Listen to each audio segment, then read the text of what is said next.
Good morning everyone. Today we are start new chapter in physics, reflection of light या refraction of light, chapter 10. ठीक है, इस chapter में हमें दो टर्म्स मेन पढ़नी है, रिफ्लेक्शन एंड रिफ्रैक्शन.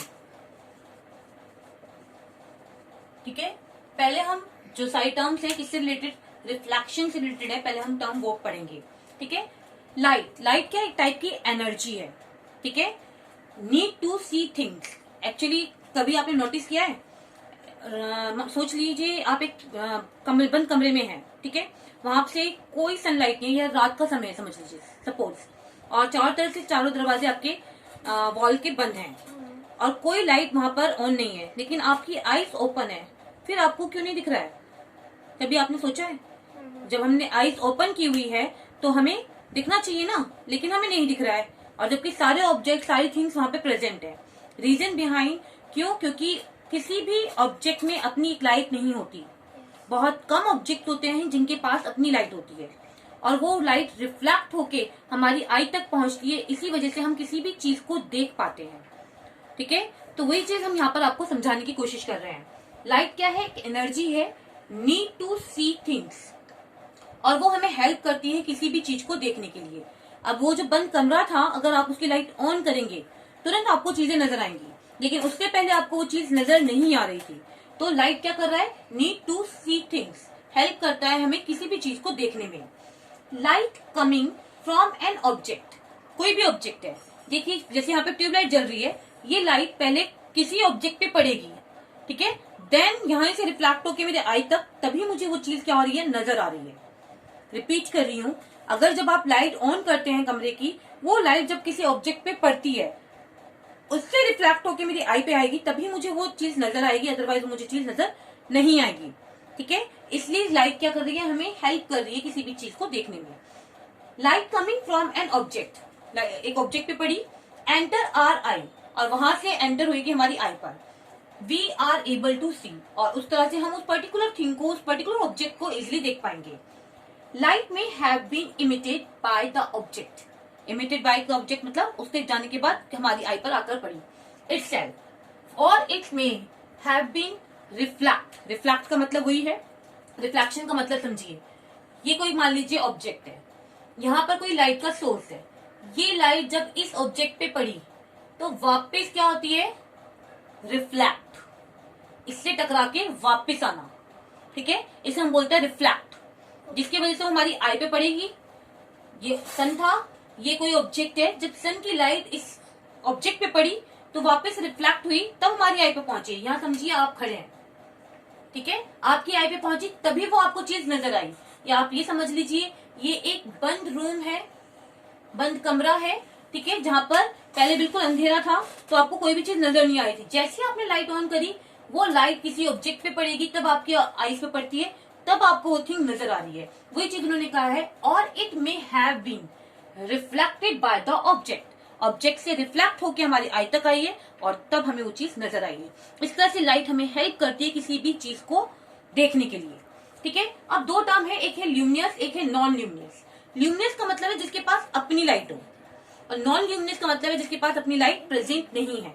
जैसे सन के पास अपनी लाइट है, जब तक रात होती है तब हमें कोई चीज नजर नहीं आती. ठीक है ना, लेकिन जैसे ही सन आ जाता है तो हमें हर चीज बहुत क्लियर नजर आती है. ठीक है, सन है, कुछ स्टार्स भी हैं जो कि उनके पास अपनी लाइट होती है, इलेक्ट्रिक बल्ब, ट्यूबलाइट, टॉर्च, ठीक है, कैंडल, फायर, इन सब के पास अपनी लाइट है. ठीक है, और बहुत सारे ऐसे ऑब्जेक्ट हैं जिनके पास अपनी लाइट नहीं है, like flower, table, chair, bed, moon. यहाँ तक मून के पास भी अपनी लाइट नहीं है, वो सनलाइट की वजह से हमें चमकता हुआ नजर आता है. ठीक है, तो ल्यूमिनस और नॉन ल्यूमिनस का मतलब समझ में आया. ल्यूमिनस जिसके पास अपनी लाइट है, और नॉन ल्यूमिनस जिसके पास अपनी लाइट नहीं है. ठीक है, अब हम बात करेंगे लाइट की एक बहुत बड़ी खासियत है जो आपको हमेशा याद रखनी है. लाइट ऑलवेज एक स्ट्रेट लाइन में मूव करती है, कभी भी ऐसा नहीं है कि जिगजैग फॉर्म में वो मूव करेगी या कोई कर्व फॉर्म में वो मूव करेगी. नेवर, कभी भी नहीं. वो हमेशा एक स्ट्रेट लाइन में मूव करती है, उसकी ये सबसे बड़ी खासियत है. ठीक है, अब नेचर ऑफ लाइट, हम नेचर पढ़ना चाहते हैं कि लाइट का नेचर क्या है. टू थ्योरीज दी गई हैं उसके नेचर को लेकर, एक वेव थ्योरी, दूसरी पार्टिकल थ्योरी. पहले मैं आपको पढ़ाऊंगी वेव थ्योरी. वेव थ्योरी मतलब कंसिस्ट ऑफ इलेक्ट्रोमैग्नेटिक वेव।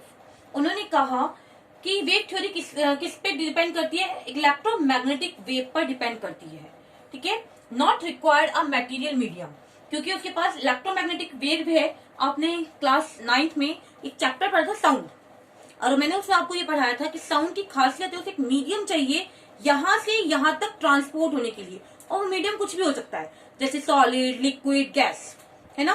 तो साउंड जब यहां से उसको कोई मीडियम मिलेगा तभी वो वहां तक पहुंच पाएगी। लेकिन इस इलेक्ट्रोमैग्नेटिक वेव की खासियत है, इसे कोई मीडियम की जरूरत नहीं है। देखिए, not required a material medium, solid, liquid और गैस, इनमें से किसी मीडियम की उसे जरूरत नहीं है फॉर प्रोपेगेशन, ट्रांसपोर्ट होने के लिए, ठीक है। उस टाइप की लाइट को हम बोलते हैं वेव थ्योरी ऑफ लाइट, ठीक है। वेवलेंथ ऑफ विजिबल लाइट, इस टाइप की जो वेवलेंथ ऑफ विजिबल लाइट होती है बहुत कम है।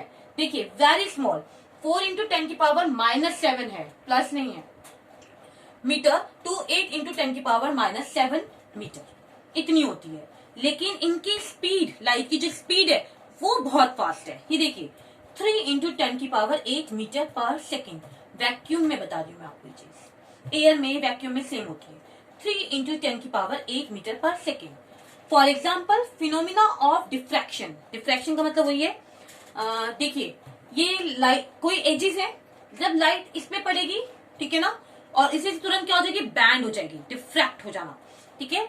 Phenomena of diffraction, bending of light around the corner of tiny objects, ठीक है। Interference and polarisation of light can be explain it. Light is considerable to be a wave nature, कि उसका ये wave nature है, कि वो इधर गई, फिर इधर गई, फिर इधर गई, बिकॉज ये वेव नेचर किस पे डिपेंड करता है, इलेक्ट्रोमैग्नेटिक वेव पर डिपेंड करता है, ये पार्टिकल पे डिपेंड नहीं करता। अभी मैं आपको पार्टिकल भी पढ़ाऊंगी तो आप देखोगे पार्टिकल इससे बिल्कुल अलग है, जबकि वेव थ्योरी क्या कह रही है कि वो एक इलेक्ट्रोमैग्नेटिक वेव के थ्रू क्या हो रही है, लाइट पास करती है, कंसिस्ट करती है, जिसमें उसे एक प्लेस से दूसरे प्लेस में पहुंचने के लिए किसी मीडियम की जरूरत नहीं है, ना सॉलिड, ना लिक्विड, ना गैस। उसकी खुद की वेवलेंथ जो है बहुत कम है, बट स्पीड ऑफ लाइट बहुत ज्यादा है, 3 × 10⁸ मीटर पर सेकेंड। आपको ये हमेशा याद रखना है, लाइट की वेवलेंथ, स्पीड ऑफ लाइट क्या है, 3 × 10⁸ मीटर पर सेकेंड, ठीक है। कंटिन्यू करेंगे क्लास को।